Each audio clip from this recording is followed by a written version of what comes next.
my name is Mia Dragone. And my name is Kate Marino.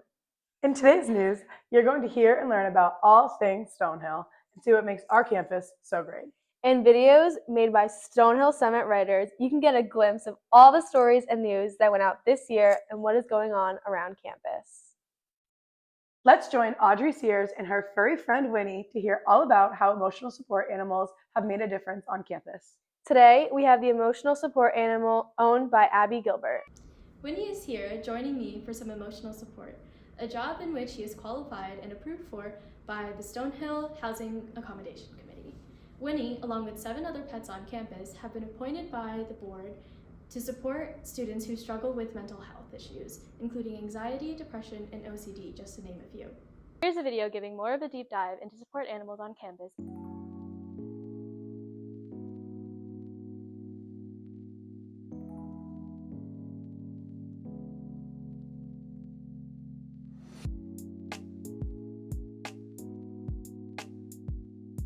Mello is kind of a funky little girl. She's a car cat, absolutely loves it.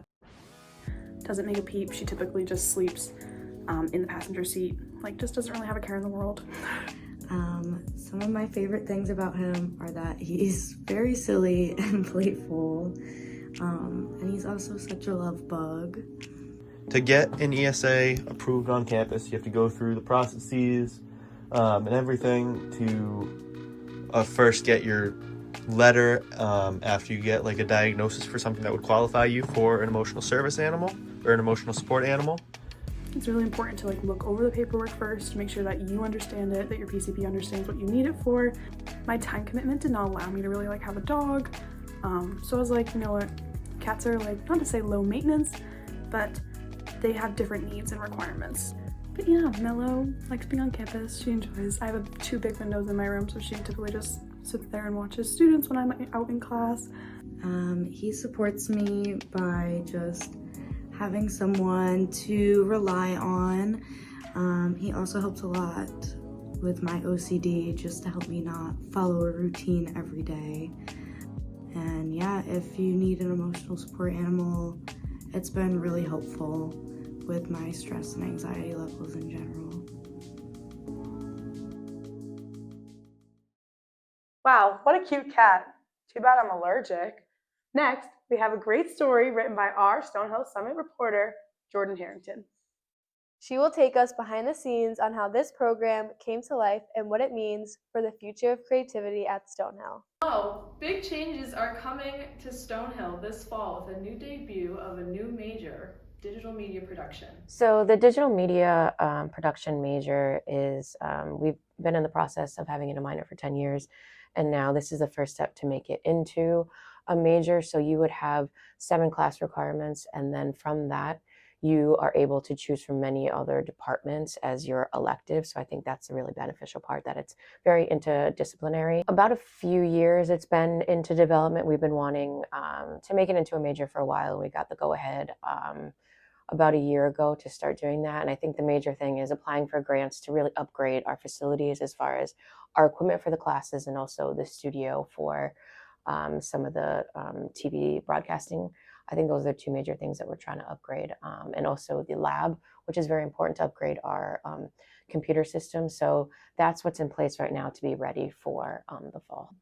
I think with my classes in general, so much of it is hands-on, and it is doing a lot of filming and editing within the class, and that's a major part of all the assignments. So I think it's just I try to help prepare my students for when they graduate, that when they go into the job, they're going to have the basic skills and know the editing or know how to use camera and being on set and know all the things that they need to do.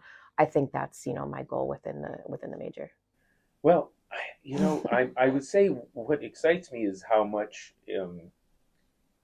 students who are not yet students, who are coming to events here, who are considering Stonehill, or they've been accepted to Stonehill, and now we're on their short list of choices. They're interested in it. Yeah. It's one of the first things that, and not necessarily the first, but one of the things that we're most frequently being asked about is, digital media production. What can I do with that? What is it going to look like? And a lot of times we can't really say yet because we don't know what we're going to get to to support the program. But I am seeing this incredible amount of interest from students who are still in high school right now, and they're going to be students here. And I think that it bodes well for this as a new major. I think it's going to really find a home here in the comm department. And I don't know, maybe by 2030, there'll be as many digital media production majors as there will be comm majors. I mean, we're talking several dozen. Yeah. Comm majors. I want to say, that would be what I see as inspiring to hope with this. That it could be as big a program as the comm major itself. That would be pretty great. Yeah, definitely. For Skyhawk filmmakers, the future is bright. Reporting from the summit, I'm Jordan Harrington. Wow, what a great new addition to Stonehill's majors. Yeah, I'm excited to see what it will bring to Stonehill. With finals coming up, that means the year is almost over. The seniors actually just had their 50 days formal a few weeks ago. I had so much fun. We danced all night. Me too. Should we look at how much fun we had? Yeah, let's take a look at a video made by Sophia Thomas about 50 days.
That was such a fun night.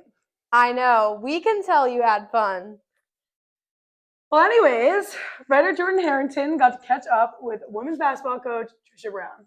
For more than 2 decades, Coach Trisha Brown has been at the heart of Stonehill College women's basketball. Now as the program makes the exciting leap to Division I sat down with Coach Brown to talk about her journey, the team's transition, and the moments that have defined her career. For me, the most rewarding part of this job has always been the relationships you can build. The history and tradition of this program over the years, when I got here, was something special, and I walked into just a great environment. But to continue to build on the great relationships with the student athletes that we have here and in the community, which is a huge part of the success of this program. The Division I transition has been so exciting. It certainly has come with its challenges, but to bring the department and our programs to just the next level, it has been really exciting. To see the growth even over these 3 years since we did make the transition, and the struggle, but the success that we're having now, I think across the board as a department is really exciting. It's been some great moments. I think probably 2 stand out. The regional championship win here in the gym was one of the most exciting, best environments I've been involved in.